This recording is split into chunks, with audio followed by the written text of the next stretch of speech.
Bienvenidos a Este Oeste.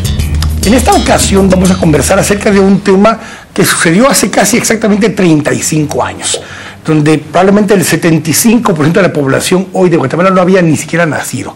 Pero hoy estamos enfrente de una sentencia condenatoria por el caso de la quema de la Embajada de España en Guatemala. Vamos a hablar de tres contextos diferentes. La primera parte vamos a conversar acerca de cuál era el contexto histórico en ese momento, qué era lo que estaba sucediendo a nivel nacional, qué sucedía a nivel nacional e internacional, con la política internacional, para que entendamos qué estaba sucediendo en ese momento. Segundo, vamos a entender qué pasó, varias verdades o versiones que hay al respecto, aparte ahora de una verdad judicial, como se le dice, que es lo que sucedió ya en la corte, en el tribunal, y lo que fue aceptado como testimonio y como válido por parte del tribunal. Finalmente vamos a hablar un poco acerca de las consecuencias legales y potencialmente políticas que tiene esta resolución para Guatemala. Para hablar del tema me acompañan hoy acá Manuel Conde Orellana, quien es presidente del Instituto Centroamericano para la Paz y la Reconciliación. Además es consultor internacional acerca de estos temas en la región hasta en Colombia.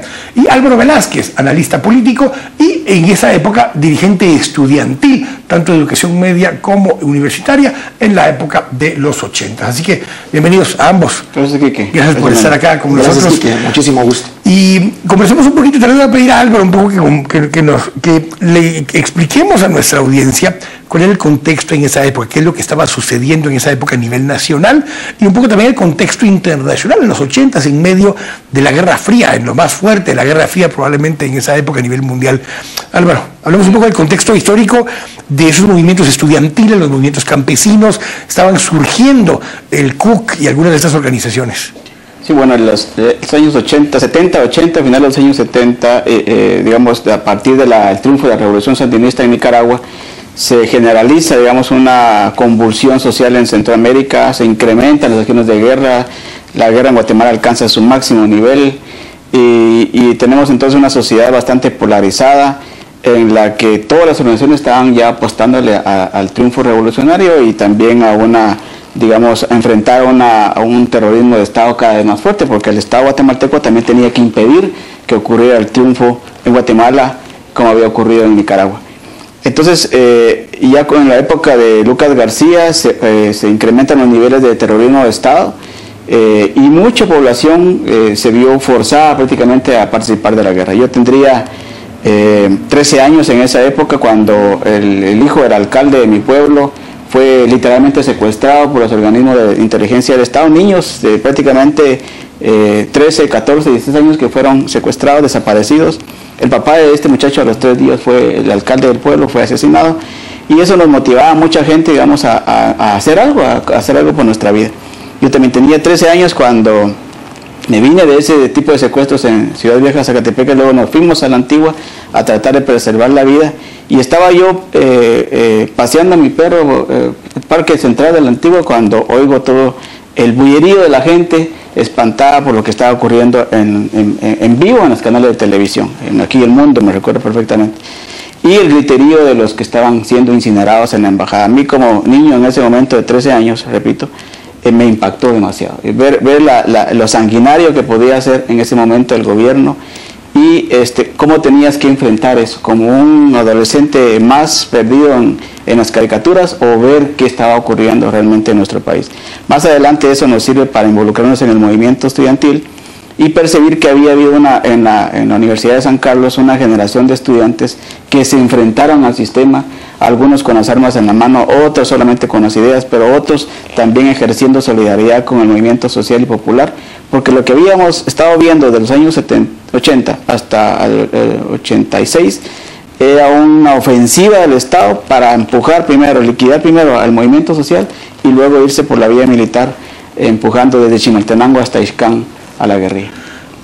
Hablando un poquito del contexto de lo que estaba planteando ahora Álvaro, remarquemos un poco eso de lo urbano, de lo que está manejando Álvaro, porque el capitalino no había sentido tanto el enfrentamiento armado sino hasta en esos años. Antes de eso eran tomas de fincas, eran puentes que se podían volar, torres eléctricas, pero todo era de alguna forma lejano a la ciudad. En esos años, un poquito antes, empieza ese movimiento a sentirse aquí en la ciudad. Acababan de asesinar a Olivero Castañeda un par de años antes de eso Robin García. O sea, en esa misma época empezaba a sentirse esa efervescencia ya aquí en la ciudad, tanto en los liderazgos estudiantiles como en la guerrilla urbana que se dio en esa época. Quique, qué importante es que en tu programa se pueda abordar esto desde un contexto histórico, como para lograr tener una mejor comprensión para las nuevas generaciones y para mucha gente que de alguna manera no ha tenido contacto con esa realidad que el país vivió. Ya lo decías, una gran mayoría de la población guatemalteca hoy, pues en esa época no existía, no había nacido. Y hoy, lamentablemente, veo con mucha preocupación un retorno a las trincheras. Ese retorno a las trincheras que de alguna manera polarizan a la sociedad, y de ahí lo importante de hablar de estos temas con objetividad, con sinceridad, con conocimiento de causa, con una referencia histórica a partir de un aporte sincero fundamentalmente a la reconciliación del país. Creo que esto es importantísimo en este momento.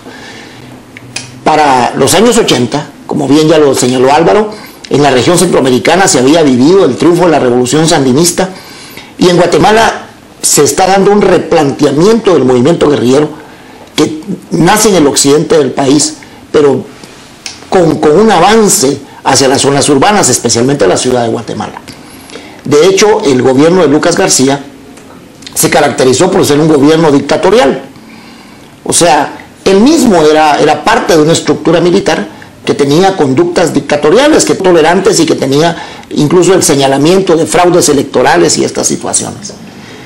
En el contexto nacional se vivía esa presión de la confrontación armada en el interior del país, pero ya en las zonas urbanas se estaban viviendo movimientos que efectivamente tenían vocerías en los movimientos estudiantiles, en los movimientos sociales, y el tema de la Embajada de España fue de alguna manera una evidencia de que hay un corrimiento, hay una movilización de gente que viene del interior, que viene del ISCAN y que viene a la Embajada de España, que viene a la Embajada de España dentro de un contexto centroamericano convulso, dentro de un contexto nacional convulso. Pero de la misma manera tú señalabas lo de la Guerra Fría, pero yo señalaría algo: la conducción política del gobierno de España por un dirigente socialista democrático como Felipe González, pero dentro de sus cuadros con gente más radical, que fundamentalmente estaba operando desde la Cancillería española. En Guatemala, la Embajada de España era como el espacio natural para que estos movimientos sociales pudieran hacer vocerías. Y de ahí viene ahora la incógnita, que ojalá en ese proceso que se ha ventilado y que seguramente tendrá otras instancias, se llegara a establecer con objetividad cómo coincidieron en el espacio territorial de España en Guatemala dos grupos de invitados. Uno invitado por el embajador, que venía supuestamente a tratar un tema relacionado con un congreso jurídico en Guatemala con destacadísimos juristas y miembros del Foro Guatemalteco. Y el otro grupo, que no sabemos si fue invitado o si llegó de alguna manera a una toma de la embajada, no lo dice con claridad la investigación judicial, pero lo cierto es que coincidieron en ese espacio. Las personas que venían encabezadas por don Vicente Menchú y el movimiento del CUC, que llegó a la embajada con los propósitos que tampoco se ha dicho con claridad a qué llegaron, y los otros invitados, que eran los juristas que estaban en la sala con el embajador, dialogando con él en el momento de la toma. Todo esto se da dentro de un espacio y dentro de un momento para el país convulso. El mismo gobierno del general Lucas estaba ya entrando en una crisis de gobernabilidad, producto de la corrupción, producto del desvío de los recursos del Estado, producto de la misma falta de una conducción serena en los asuntos del país, y los movimientos insurrectos también estaban tomando nuevos aires en la región, y de alguna manera esto a la sociedad guatemalteca la ponía en un espacio de polarización totalmente difícil. Álvaro, un par de cosas que decía Memi ahorita. Uno, el triunfo de sandinista en el 79 envalentona un poco a las estructuras tanto de El Salvador como de Guatemala, los empuja a volverse más urbanos, siguiendo un poco una estrategia que siguió en Nicaragua el Frente Sandinista. Pero empieza el vínculo que no se había dado en los años anteriores entre esos movimientos campesinos vinculados, digamos, de alguna forma con la guerrilla que estaba vigente en esos territorios, pero también con liderazgos estudiantiles urbanos que empiezan a mezclarse, porque en la embajada habían líderes también estudiantiles urbanos, y los otros dos que son asesinados en el velorio, que también fue sentenciado a García Redondo por esto, son líderes estudiantiles de esa época. Sí. Hablemos un poco de eso, de ese vínculo, de esa relación entre los frentes estudiantiles, el CUC, y lo que eso de alguna forma tenía vínculo obviamente con la estructura de la guerrilla. Sí, bueno, yo estoy de acuerdo con Manuel en que el contexto era de guerra, entonces digamos en eso no hay pierde, pero digamos la reacción del Estado de lo que es básicamente distinta. El Estado guatemalteco fue tan terrorista que no tiene comparación en América Latina. 3 meses antes había ocurrido una toma a la embajada de Suiza. Algunos dicen que tal vez por esa reacción nunca tomó el poder la guerrilla.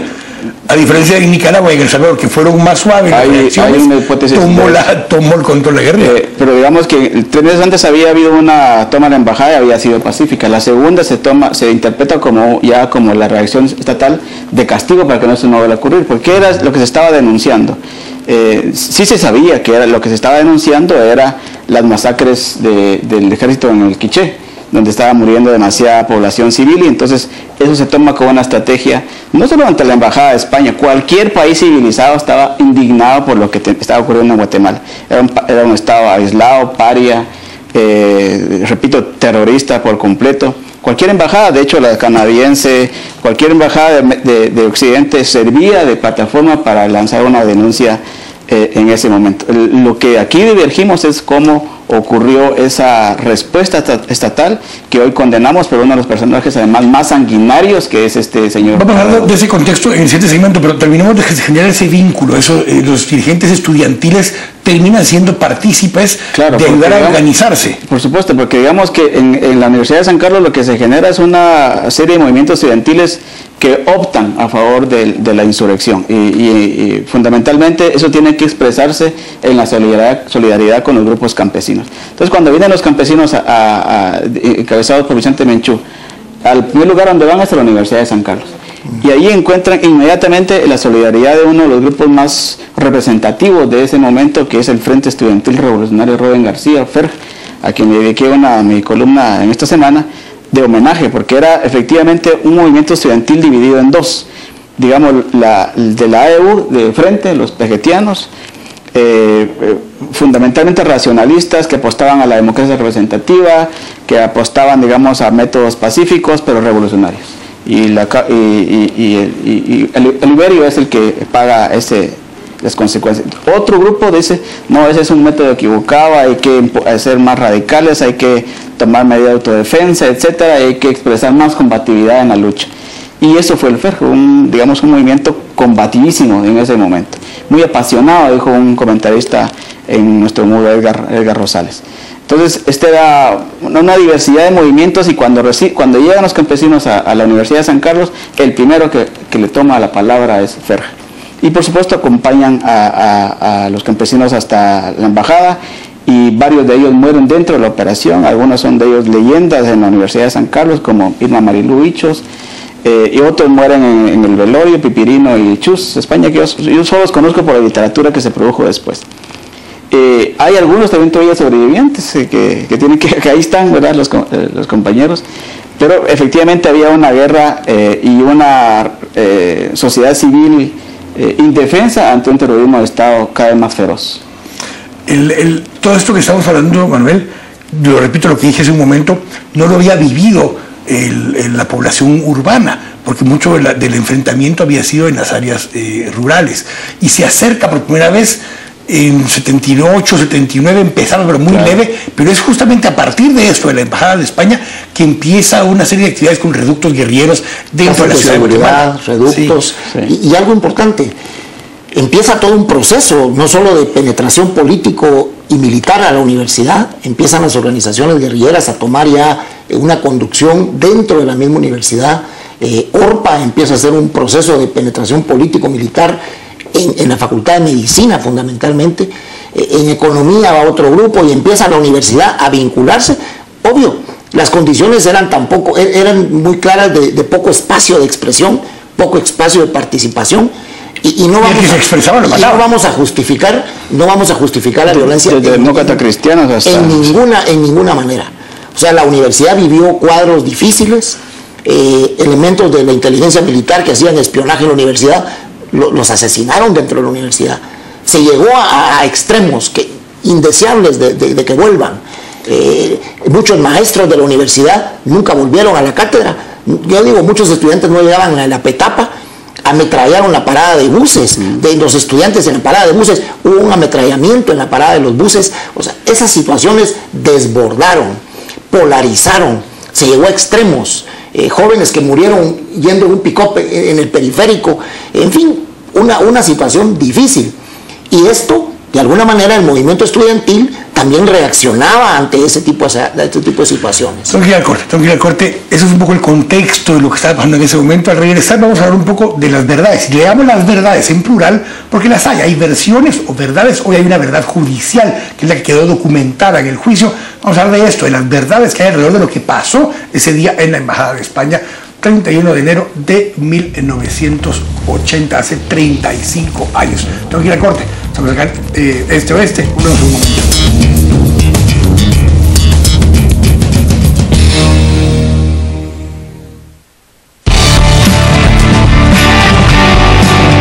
Estamos presentando Este Oeste.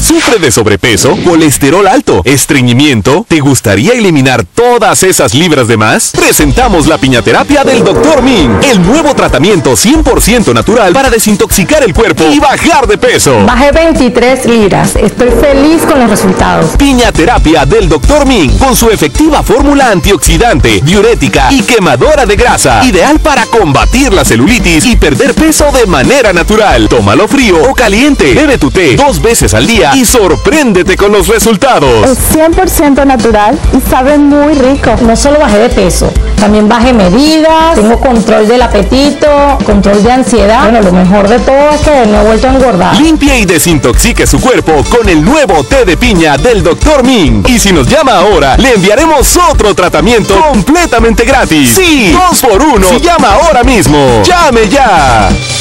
Canal Antigua y Tropigas presentan Emanuel y Mijares juntos en gira por primera vez. El tour Amigos, con más de 60 presentaciones con éxito total en México, llega a Guatemala. Los dos grandes de la música romántica juntos por primera vez. Emanuel y Mijares en el Tour Amigos, el 12 de febrero en el Gran Tikal Futura. Tour Amigos, no te lo pierdas. Venta de boletos en Todo Ticket. Invita Canal Antigua con el patrocinio de Tropigas, la llama que rinde más.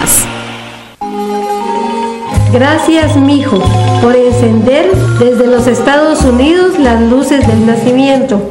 Cuéntales a tus familiares en Estados Unidos que pueden pagar mensualmente tu recibo de energía eléctrica de Energuate entrando a la página web www.regali.com. Pago desde celular y más de 1000 agencias en Estados Unidos. Consulta sobre este servicio al PBX 2385-2222. Energuate, luz de mi tierra.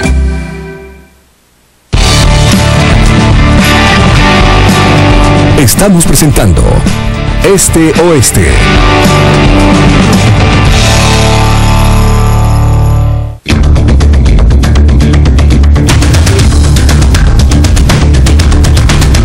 Estamos de regreso acá en Este Oeste, hablando del tema de la quema de la embajada hace 35 años casi a la fecha en este día. Hablamos un poco ya de lo que pasó ahí. Como decía antes de ir al corte, hay verdades. Y lo digo así porque mucho se dice cuando hay un juicio termina habiendo una verdad judicial, o sea, lo que queda establecido en documentos, que algunos pueden todavía argumentar que no es exactamente lo que pasó, pero es lo que se logró demostrar y lo que se logró aceptar como verdad ante un tribunal en este caso. Y en este caso plantea, uno, que el responsable de lo que sucedió ahí fue el señor García Redondo. Segundo, dice que debe haber recibido órdenes superiores, mas no solicita que se certifique lo conducente contra quienes corresponda, a diferencia de como se ha hecho en otros casos los tribunales. Pero el tercero desliga o le quita o desvincula al Estado de la responsabilidad de lo que sucedió. Lo desvincula al Estado de la responsabilidad de lo que sucedió. Hablemos un poco de eso, de esas versiones que hay. Tú decías, bueno, llegaron a la universidad, los universitarios los acompañaron, otros dicen que eso fue coordinado, ya estaba planificado desde antes. Hablemos de esa versión. Bueno, las teorías de conspiración tienen mucho eco porque efectivamente en ese momento todo el mundo estaba conspirando, ¿verdad?, contra el Estado y contra la sociedad, digamos. Porque hay que recordar algo aquí que es conveniente que las nuevas generaciones lo comprendan. Yo creo que el gobierno del general Lucas fue el más sanguinario, el más corrupto, el más terrorista que hemos tenido. Y eso no hay que perderlo de vista porque allí murieron la mayor cantidad de dirigentes democráticos, profesionales y estudiantiles, campesinos. Muchos dicen que fue el gobierno de Río Montt, yo tengo mis dudas. Yo me recuerdo perfectamente que cuando fue el cambio de gobierno se respiró una calma en la capital bastante fuerte. Pero ya había sido limpiada, descabezada, digamos, el movimiento social, y el clímax de esa represión había sido la Embajada de España. Al punto que no se puede desligar la responsabilidad del Estado porque España rompió relaciones y hubo todo un proceso ante un gobierno ya democrático para restaurarlo. Hoy mismo la dirigente de la Comunidad Autónoma de Madrid, Ana Botella, lo primero que hizo al enterarse el día de la sentencia fue felicitar a Guatemala por esa sentencia, felicitar alcaldesa del PP, por cierto, del PP, del Partido Popular de España. Para todos aquellos de la extrema derecha que están alegando ahí con que eso era un triunfo de la ideología, Ana Botella, su máxima líder, digamos, internacional, esposa de José María Aznar, sí, se felicitó y dijo, este es un buen día para Guatemala, para España, y cualquier día de estos de congratularse por la justicia. Entonces, sí era un asunto de Estado y hay que verlo como un crimen de lesa humanidad, e incluso habría que considerar así a Redondo como un criminal de guerra y de crimen contra la humanidad. Dos cosas ahí. Una de las cosas que también dice el tribunal es que efectivamente hubo una invasión al territorio español. O sea, eso lo asevera también dentro de la declaración por el convenio en el tribunal, y eso es una violación de todos los convenios internacionales. Eso de por sí fue lo que implicó el retiro de la ruptura de relaciones con España. Hablamos un poco de ese contexto y la versión que vos manejabas del tema de la invitación a los abogados que estaban en ese lugar. Mira, aquí hay muchos hechos que ojalá se esclarezcan. Incluso en España algunos tienen una interpretación de los hechos. Los amigos del Partido Popular han tenido siempre una interpretación orientada a la complicidad del embajador Cajali López con los movimientos guerrilleros, y así lo han dicho. Un embajador con línea de izquierda, obviamente. Sí, un socialista democrático, pero un hombre muy, muy cercano a los grupos de izquierda en Centroamérica. O sea, Cajali López, Yago Pico de Coaña, que después fue director para América Latina, son fraternos con los sandinistas, con el Farabundo Martí, y tienen su derecho, porque ese es el derecho de optar por una ideología y por una línea política. Pero sí es de señalar que en el contexto internacional se genera era una mancha más al tigre al gobierno de Lucas García. El gobierno de Lucas García estaba sometido a la presencia internacional para hacer una observación. No era una observación, era un relator en materia de derechos humanos. O sea, Guatemala estaba en ese rango en el ámbito internacional. El Congreso de Estados Unidos había restringido ventas de armas. Sí, el presidente Carter hizo el favor de ya no vender armas al país, lo que fue muy bueno. Al final, en algún día podemos hablar de eso, y hay que hablar de cómo sirvió esa decisión del Congreso de Estados Unidos. Pero registro esto, de alguna manera, esa coincidencia, esa llegada, ese encuentro en la embajada de los juristas guatemaltecos, un ex vicepresidente de la República, un ex canciller, un maestro de derecho como Mario Aguirre Godoy, toda esa coincidencia, y luego la toma en ese momento de la embajada. Álvaro registraba que se había dado una toma anterior, que había de alguna manera, yo no recuerdo bien cómo se disolvió, cómo se terminó el problema de esa primera toma. Un pronunciamiento. Sí, un pronunciamiento. Y salieron voluntariamente de la embajada. fue un primer intento. Seguramente querían hacer lo mismo, querían caminar hacia el palacio, hacer una proclama, en fin, no sabemos.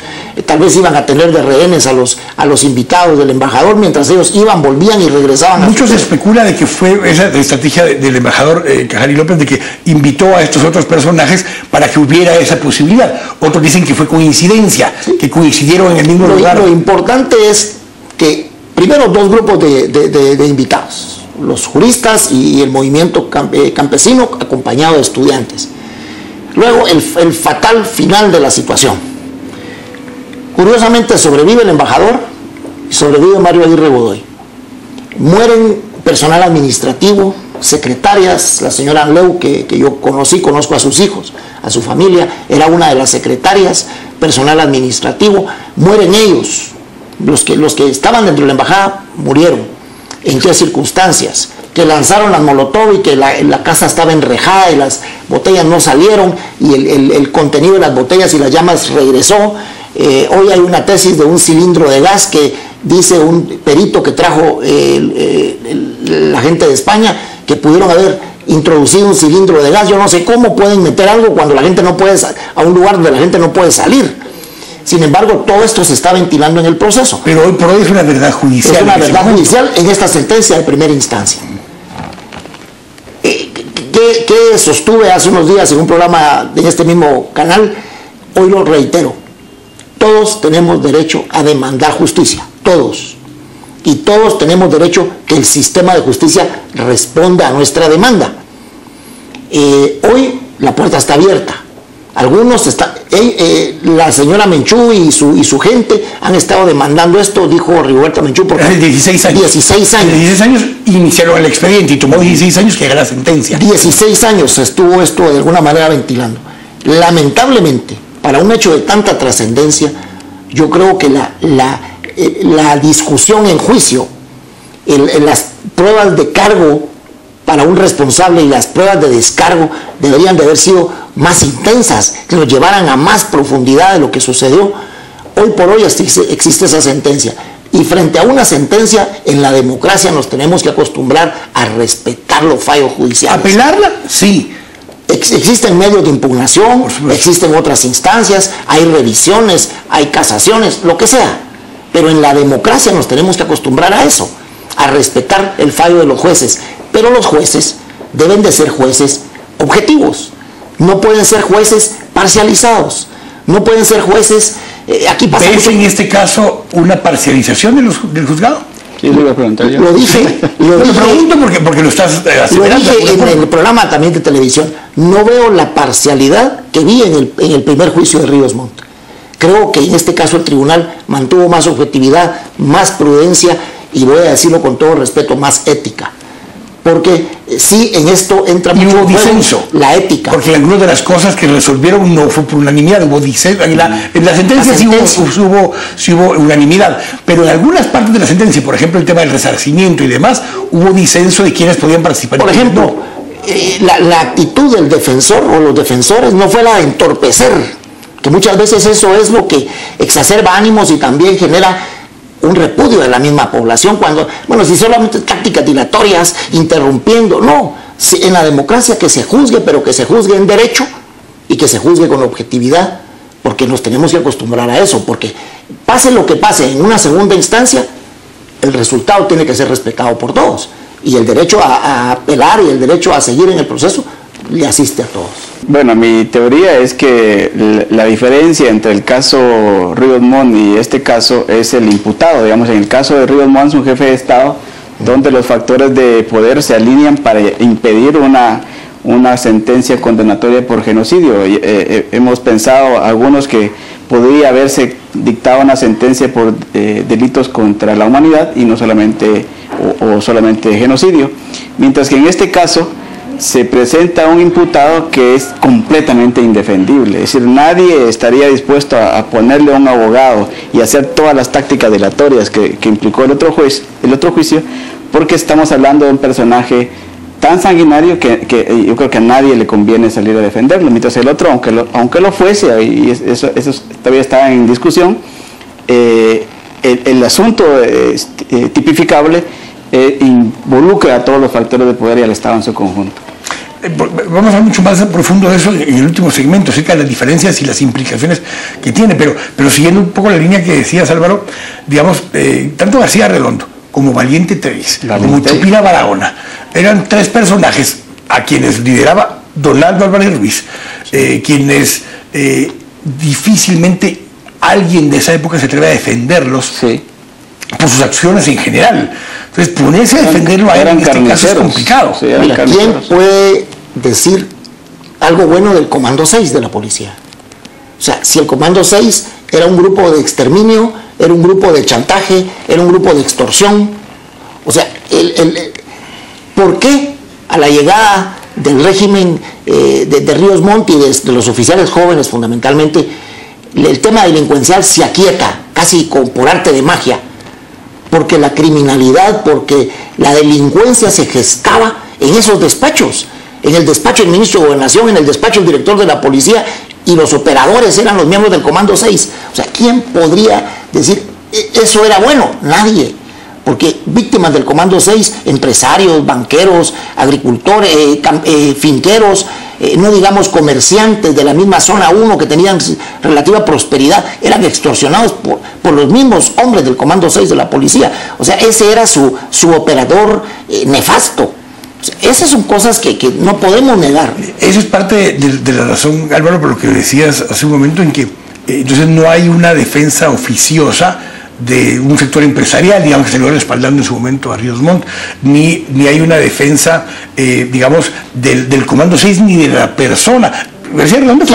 Déjame recordar este hecho. Cuando suben los oficiales jóvenes al poder, ¿qué pasa con los elementos del Comando 6? Los llevan a la 20 calle, donde está la estación de policía de la 20 calle, y los concentran a todos ahí. Era el DIT.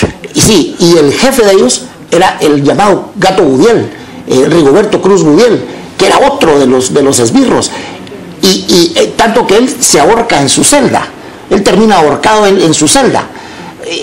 Cuando todos los elementos del Comando 6 son llevados a la zona 10, ahí los concentran y ahí los tienen capturados, que eran los que estaban realmente en la fechoría de la época. Eso, todo aquel que tenga un poco de memoria de lo que sucedía, recuerda esa... Decías hace un momento, en el segundo anterior, que de hecho se vivió un poco de paz, en ese momento, una aparente paz, en ese momento en las áreas urbanas. Sí, yo recuerdo perfectamente que, de hecho, el mismo día del golpe de Estado el 23 de marzo, después de vivir un clima de terror en la ciudad, yo estaba aquí ya viviendo, en el Parque Central hubo una manifestación masiva, espontánea de gente celebrando el golpe de Estado, el derrocamiento de Lucas García.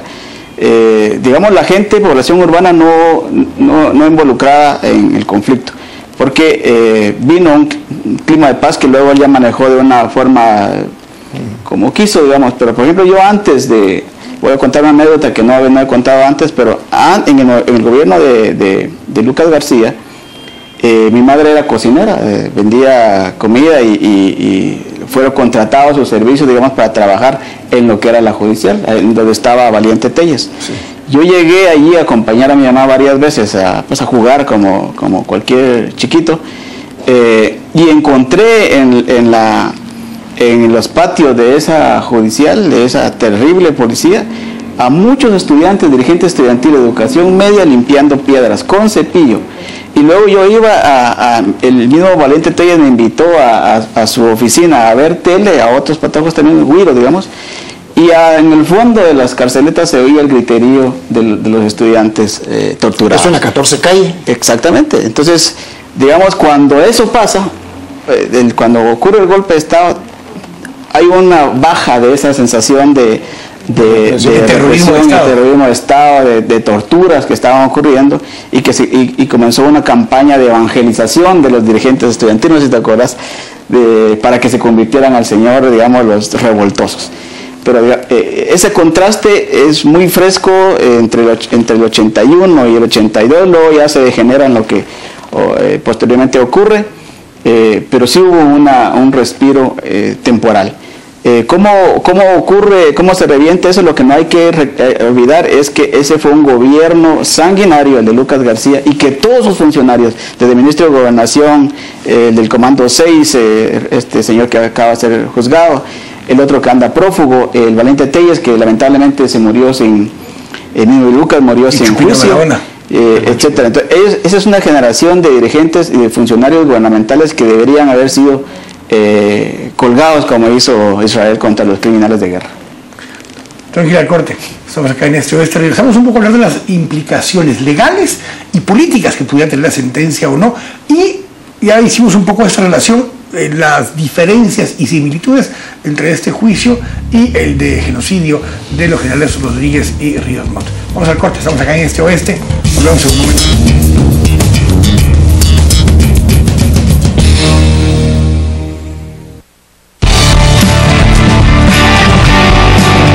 Estamos presentando Este Oeste.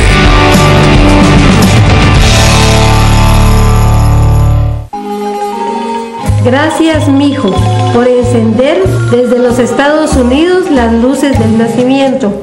Cuéntales a tus familiares en Estados Unidos que pueden pagar mensualmente tu recibo de energía eléctrica de Energuate entrando a la página web www.regali.com. Pago desde celular y más de 1000 agencias en Estados Unidos. Consulta sobre este servicio al PBX 2385-2222. Energuate, luz de mi tierra. ¿Sabía usted que la libertad de expresión es un derecho constitucional? Yo, usted, nuestros hijos, todos tenemos el derecho de expresarnos, tenemos el derecho de hablar, tenemos el derecho de alzar nuestra voz. Todo individuo tiene el derecho de buscar el mejor medio para expresar sus ideas. Expresión es la forma en que nos relacionamos con el mundo. Es mucho más que hablar, que escribir. Es cómo nos proyectamos. La libertad de expresión es pilar del periodismo honesto. En Canal Antigua creemos que la libertad de expresión es un valor que todos debemos mantener como un estandarte cerca de nosotros. En Canal Antigua ejercemos la libertad de expresión. Debatimos con diversidad de ideas y presentamos los hechos más importantes que atañen a la vida nacional y al mundo entero. En cualquier medio, el derecho a un discurso libre alienta al periodismo transparente y sin ataduras. La libertad de expresión requiere de responsabilidad. Y en Canal Antigua, cada uno de los periodistas nos hacemos absolutamente responsables de lo que expresamos al aire, porque usted, para nosotros, es lo más importante y nuestro respeto para usted es absoluto. La libertad de expresión es una garantía para todos los guatemaltecos. El artículo 35 garantiza la libertad suya y mía. Por eso es que cuando su libertad está siendo violentada, su libertad de expresión, la mía también. Y cuando la mía es violentada, la suya está siendo violentada. Porque la libertad de uno garantiza la libertad de todos y la de todos garantiza la libertad suya y la mía. Sin nuestra libertad de expresión será muy difícil defender nuestros otros derechos a la vida y a la propiedad. Defiende tu libertad de expresión. Limitar la libertad de expresión sería cercenar la libertad individual y la dignidad de la persona. Poder emitir libremente nuestro juicio es indispensable para el avance de la sociedad. Sin juicio crítico y debate es imposible el progreso. ¿Puede usted vivir sin pensar? ¿Puede usted vivir sin decir lo que piensa? Yo no puedo.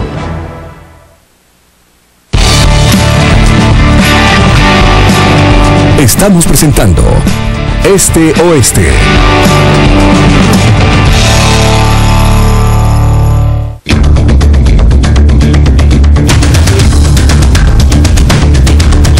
Estamos acá en Este Oeste conversando acerca de este hecho lamentable que sucedió el 31 de enero de 1980, hace 35 años, en la Embajada de España. Las repercusiones, ¿qué implicaciones tiene? ¿Qué repercusiones tiene desde el punto de vista legal? Primero, obviamente, para García Redondo, que ya está sirviendo una sentencia de 70 años. Él ya tiene una sentencia de 70 años, ahora hay una sentencia adicional de 90 años que pesa sobre él. Todavía tiene que ir a otras instancias, pero aunque esta se llegara a votar en algún momento dado, Manuel, él va a estar preso el resto de su vida, pues. No tiene forma de salir libre antes de cumplir por lo menos la sentencia original. Bueno, él ya tiene una sentencia firme, entiendo, ¿sí? y esta pues podrá tener todavía otras instancias. Sin embargo, yo creo que el hecho es importante. Someter una situación a la justicia, que tenga un juicio, un debido proceso, donde nadie se quede sin oportunidad procesal para aportar pruebas de cargo o de descargo. Esto es fundamental. El debido proceso pasa por eso. Soy citado, soy oído y soy vencido en juicio. Pero si yo tengo oportunidad procesal de aportar mis pruebas, tanto de cargo como de descargo, si yo puedo contar con los medios científicos probatorios, si yo puedo tener acceso a todos esos medios científicos que nos puedan llevar a una verdad y al final hay una sentencia, tenemos que aceptar una sentencia. Un juicio justo implica un juez justo, un juez objetivo, un juez no parcializado. ¿Qué más? Ahora, ya hay una sentencia, hay recursos, hay medios de impugnación, ya veremos qué pasa más adelante. Pero para Guatemala, como sociedad, como país ante el mundo, somos capaces de decir, no somos un país en donde se toma una embajada, hay un voraz incendio que cega vidas y nos quedamos sin resolverlo. Antes de ir contigo, Álvaro, pero lo acaba de decir Manuel, porque ahora vinculémoslo y comparémoslo con el juicio de Ríos Montt. Estás, digamos, aceptando la congratulación incluso que hizo la alcaldesa Botella acerca de que se congratula a Guatemala de que pueda haber llevado un juicio como estos. ¿Estás de acuerdo con que se debe congratular a Guatemala de que pudo llevar a cabo un juicio como estos y llegó a sentencia? Yo creo que los guatemaltecos nos debemos de sentir satisfechos siempre que tengamos la posibilidad de presentar ante la justicia cualquier situación y que ésta sea resuelta de una manera justa, que sea de una manera pronta y cumplida y que sea de una manera objetiva, que no le niegue oportunidad a nadie, a defensores y acusadores. Ahí me dejaste abierta la pregunta que te iba a hacer de diferencia. Entonces, ¿qué diferencia o qué similitud hay con el caso de Ríos Montt? Es bueno y se debe congratular a Guatemala que puede llevar a cabo un juicio como estos, primera vez en la historia que se lleva a cabo un juicio de genocidio en el mismo país donde en principio se llevó a cabo el acto. Bueno, estamos viendo el desarrollo de un proceso, de una sentencia que es anulada y la reapertura de un proceso, de un juicio.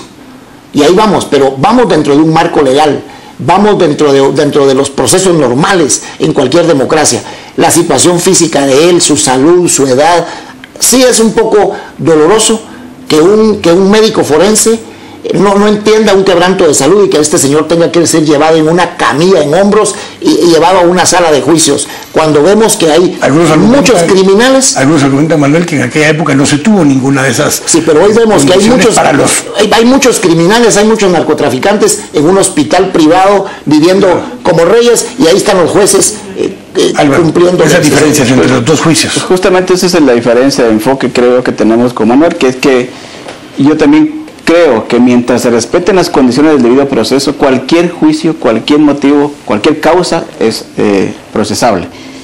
Lo que yo no acepto, digamos, en el criterio que muchos han expresado, es que esto es parte de una campaña por revivir la guerra y que no termina nunca la guerra y que nunca vamos a hacer reconciliación. Al contrario, más bien que mientras las víctimas tengan la posibilidad de llegar a tribunales y que en tribunales se ejerza todo el debido proceso, pues que sigan habiendo los que están pendientes. Estaba pendiente el caso Sepulsarco, por ejemplo, de violación masiva de mujeres mayas por un destacamento militar. Hay otros que deberían ser levantados. Se ha levantado hoy una cuenta que se llama Juicio de los Jefes Guerrilleros, etcétera. Todos los que se consideren víctimas deberían tener acceso a tribunales y a la justicia. Entonces, eso no lo veo yo como un parte de socavar la reconciliación, sino que abona. Eso es, digamos, yo diría sería la diferencia. En todo caso, lo que hay que establecer, aparte de la verdad histórica, sí es la verdad judicial, ¿verdad? Con eso, Álvaro, cuando se lleva a cabo el juicio por genocidio, que está por iniciar nuevamente porque está en ese impasse ahora, revive pasiones muy diferentes a las que revivió un caso como el de García Redondo. Como decíamos hace un momento, se pasó meses el caso en juicio y nadie le puso atención. Cae la sentencia y entonces se levanta la atención. Pero es por eso que te decía yo, los factores de poder sí están alrededor del jefe de Estado, mientras no están alrededor necesariamente. Sí se han expresado voces de solidaridad con Arredondo, pero mucho menos y de un grupo más pequeño, y aislados, claro, más radicales. Más radicales, aislados y bueno, eso, yo no diría que eso revive ningún caso de irreconciliación nacional. Y preguntaba esto porque, y tú decías la diferencia, Manuel, hace un momento, en el caso de los abogados de Ríos Montt y de Rodríguez Sánchez, porque los dos han sido hasta ahora tácticas más dilatorias de entorpecer el proceso en sí, hasta que en un momento dado el que muchos argumentan, y yo me incluyo, que el que mejor defensa hizo del caso fue el mismo general Ríos Montt cuando hizo su declaración al final del juicio anterior, el que fue anulado.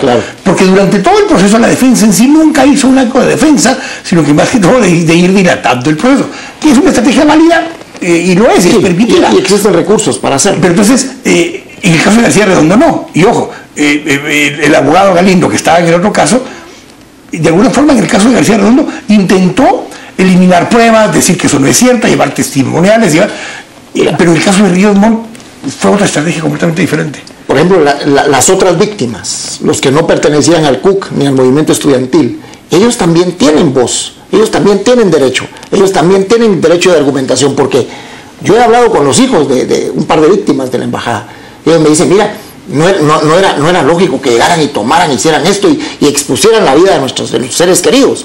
O sea, también ellos tienen que ser oídos. Y puede haber más responsabilidades aún más allá de las que ya se le atribuyeron a García Redondo. Y este escenario va a trascender a lo internacional en algún momento. Habrá que ver hasta dónde España, como embajada, como embajador, sus funcionarios, tuvieron algún tipo de participación o de responsabilidad en esto. Y como ya se dijo aquí, todo aquello que se ventile dentro de un debido proceso, dentro del marco de la ley, sin negarle a nadie su derecho de acusación o de defensa. Y preparémonos, porque el enfrentamiento armado interno guatemalteco, 36 años, dejó secuelas profundas, y aquí, ¿quién quedó ileso en ese enfrentamiento? Muy pocos. Hay una cosa curiosa que decías ahora, lo discutimos en aquel programa también a las 8:45 con Villarribuelta, ese día aquí. Álvaro, el que no se le da responsabilidad al Estado per se, porque no se responsabiliza al Estado per se en este acto, puede limitar la posibilidad de que se pida resarcimiento, porque al que se le puede pedir en este caso va a ser al imputado, que es García Redondo, no al Estado, que sería una instancia diferente. Sí, con más recursos, obviamente. A mí eso no me quedó completamente claro, porque ahora ya algunas víctimas que deberían estar incluidas, por supuesto, las que no participaron de la toma, están pidiendo 60 millones de quetzales como resarcimiento. Yo diría que ellos tienen derecho a una reparación digna, porque este es un triunfo moral de la democracia y de la justicia, y tienen derecho a una reparación digna a las víctimas, pero no sé si eso merezca 60 millones de quetzales, y menos, digamos, quienes han sido los creyentes adhesivos, como en el caso de la doctora Menchú, porque se fomenta más la idea de que hay una industria, digamos, de las víctimas, y un proceso rentista. Claro, sí, entonces digamos que eso le resta moral a la sentencia. Si hay dinero de por medio, totalmente. Yo no avalaría, digamos, que se desvíe el juicio por ese lado. En todo caso, sí reconozco que demandaría que las víctimas tengan una dignificación del Estado más allá de lo que se pueda plantear en dinero. En esa línea, Manuel, ya con una sentencia en firme, en el momento que esté en firme la sentencia, ¿podría alguien de las otras víctimas, de las que no eran las personas estas administrativas, personas de la embajada y demás, familiares de los juristas que estaban ahí, usar esa sentencia para hacer una demanda por lo civil, por daños y perjuicios contra el Estado de Guatemala, teniendo el caso de que quien dirigió la operación y quien tuvo la sentencia en firme era parte del Estado?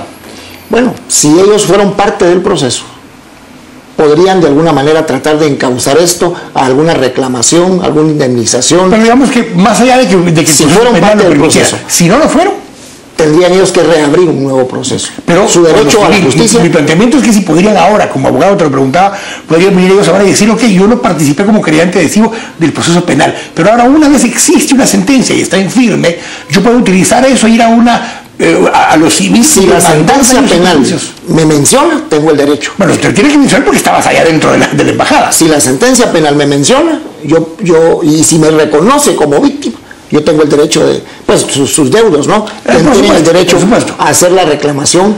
En este caso, pues habrá que hacer el análisis, el estudio jurídico de a quién se le atribuye una responsabilidad por el juzgador. Si es al señor García Redondo. El juzgador se le atribuye a García Redondo, pero dice que recibió órdenes de sus superiores, pero después limita a decir que no fue responsabilidad del Estado. una cosa complicada. Hay ambivalencia. ¿Cómo puede ser que ellos actuaron pero no actuaron en nombre del Estado? Sí. Hay poca claridad y también las sentencias pueden ser sometidas a una revisión para aclarar. De hecho, aquí podría impugnar parcialmente también los mismos querellantes adhesivos, no por la sentencia en sí, sino por parte de la resolución que limita los derechos de las víctimas, Álvaro. Claro, yo pues en ese ámbito jurídico yo no soy abogado, no veo hasta dónde. Yo diría que sí, las víctimas, digamos, del ex canciller Cáceres Lenov, la mamá de Gonzalo de Vila, etcétera, tendrían derecho a invocar esa sentencia para también exigir una reparación, pero repito, una reparación puede no ser monetaria, eso es lo que yo tengo. Eso es lo que yo iba a sostener, que debería ser una dignificación más bien simbólica, moral contra la impunidad y no necesariamente dineraria. Ahí me tocó una cosa extraña, de unas de esas anécdotas que decía Álvaro, que a veces se cuentan mucho después, porque ahora me vino a la mente. Estando en el proceso de diálogo con las víctimas del proceso del enfrentamiento armado, tanto con víctimas del ejército como con víctimas de la guerrilla, se acuerda, con uno de los acuerdos de paz, que tiene que haber un proceso de dignificación de las víctimas, y se acuerda que debe haber un día de dignificación de las víctimas, y nos sentamos a dialogar con los diferentes sectores, muchos de las asociaciones de militares, que también fueron víctimas de alguna forma, de población civil y de las organizaciones civiles que estaban muy vinculadas a la guerrilla. Gustavo Mioño, recuerdo, estaba con la Fundación Menchú en aquella época, y plantea formalmente que el día de la dignificación de las víctimas sea el 31 de enero del 80, y generó una discusión enorme donde obviamente había víctimas de todas las partes, que decían, no puede ser una fecha que solo marque las víctimas de un lado, tiene que ser una fecha que pueda verse como algo que une, no que separa. Y esa fue una discusión fuertísima. Por ejemplo, y al final no se llegó a un acuerdo de cuál debiera ser el día de las víctimas. La participación de él en este asunto de la embajada, que tanto se esgrime por una de las partes, no sé si quedó debidamente demostrado o no. Aparentemente no, pero justamente no hay cómo vincularlo. Pero es uno de los argumentos, que él era uno de los dirigentes que estuvo, que llevó, que se le atribuye la planificación de la toma. Por lo menos estuvo enterado. Sí, ya lo dijiste, es un eufemismo que acabas de decir, Álvaro, pero yo hacía esa pregunta, Manuel, porque... Pero eso es importante establecerlo. Claro, pero estamos hablando del programa, entonces mi pregunta era un poco, bueno, entonces... si ese día no pudimos ponernos de acuerdo de qué día podía ser un día de unidad nacional para reconocer y hacer un monumento de reconocimiento a las víctimas, ¿cómo podemos proceder ahora que este tipo de juicios, que todos tienen derecho a poder solicitarlos contra guerrilleros, contra militares, contra el Estado, contra quien fuera, cómo logramos que ahora todo esto nos una y genere un cierre y una apertura? Bueno, debería de existir la justicia transicional habla mucho de eso. El Estado en otros países lo que ha hecho es levantar un museo memorial de todas las víctimas, entonces eso es lo que ha faltado en Guatemala. En el caso concreto de la Embajada de España, este 31 debería ser un motivo de celebración. 35 años. De 35 años, porque por fin se hizo justicia.